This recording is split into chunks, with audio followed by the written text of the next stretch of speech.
اکثر دیکھا گیا ہے کہ قبرستان میں جب بھی جانا ہوتا ہے تو کچھ چرواہے ہوتے ہیں، وہ بکریوں کو قبرستان میں لے کے گئے ہوئے ہوتے ہیں، تو وہ بکریاں وغیرہ قبر پر چڑھ رہی ہوتی ہیں اور اس کے ارد گرد سے گھاسیں وغیرہ کھا رہی ہوتی ہیں، تو اس کے بارے میں کچھ ارشاد فرما اللہ دیجیے۔ اللہ اللہ عافیت نصیب ہمیں۔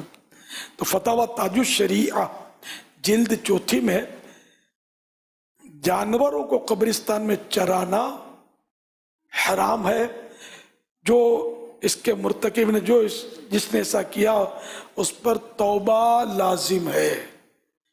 واللہ ہم صدقہ جو ہے کن لوگوں کو دے سکتے ہیں اور کن لوگوں کو نہیں، اس کے حوالے سے تھوڑا سا بتائیے۔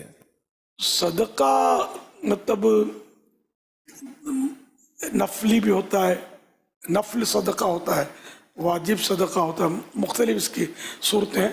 تو جیسے زکوٰۃ یہ بھی صدقہ ہے، زکوٰۃ کے جو حقدار ہوتے ہیں تو وہ خود صاحب نصاب نہ ہوں، وہ صدقہ لینے کے حقدار ہے، لیکن یہ ہاشمی بھی نہ ہو، سید جیسے ہم عام طور پہ سید جو ہوتے ہیں تو سید کو نہیں دے سکتے زکوٰۃ۔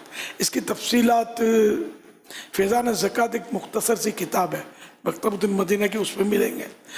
زکوٰۃ کے احکام یہ فتاوی اہل سنت جمع کیے گئے، اس میں بھی تفصیلات ہیں، اس میں بہار شریعت کے 5ویں حصے میں بھی تفصیل ہے کہ کس کو زکوٰۃ دے سکتے ہیں، کس کو نہیں دے سکتے، تفصیلات ہیں اس میں۔